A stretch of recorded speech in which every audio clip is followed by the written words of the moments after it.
Hey, shalom, brothers and sisters. I welcome you back. Today I want to talk about the 10 identifying signs of the beast of Revelations. Now, this ain't going to be very long, I promise, but I just want to share some of these scriptures with you, or at least direct you to, I'm going to challenge you to look them up for yourself. But number one is Daniel chapter 11, verse 37, says he doesn't desire women. He's a man, but he doesn't desire women. Number two is Daniel 7:25. He changes times and laws.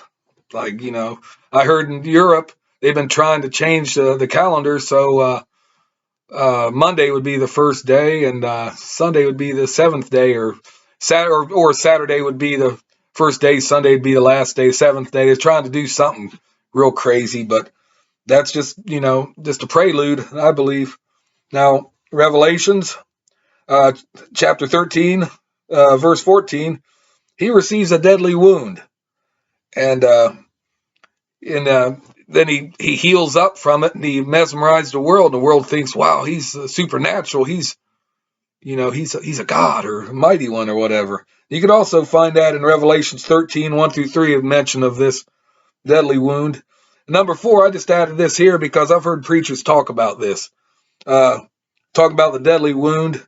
I'll leave this up to you, but Zechariah 11:17 right here states, "Woe to the idle shepherd that leaveth the flock, the sword shall be upon his arm, and upon his right eye.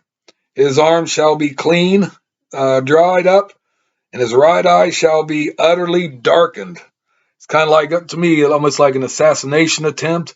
He gets his eye taken out, and his arm is so bad it's withered and it doesn't work right. Now, if we ever encounter somebody like that who's like charismatic in the future or whatever, future leader, that happens, and some of the other vague descriptions throughout Scripture, especially Revelations, Daniel, we need to pay attention to that. But I just wanted to throw that in because preachers try to say this verse relates, it gets a description of this future beast man. So I'll just leave that up to you right now. But number 5 is Revelations 13, 5, verses 5 through 6, and then 8. He speaks blasphemies, he speaks great words and everything, and he mesmerizes the flock. He mesmerizes the world, I mean.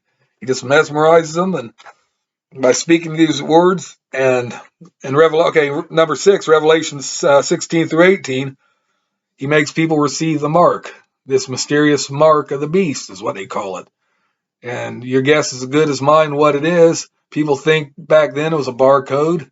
Other people thinks it's some kind of computer chip in the head. But see, that's the thing. We don't know what it is because this could happen. Could happen 100 years from now. Look how the technology is advancing. 100 years from now, the technology, won't know what it is because we won't be around. But the technology be so advanced, it could be something that we cannot possibly conceive in our minds. Now, number 7 is Daniel 9, verse 27.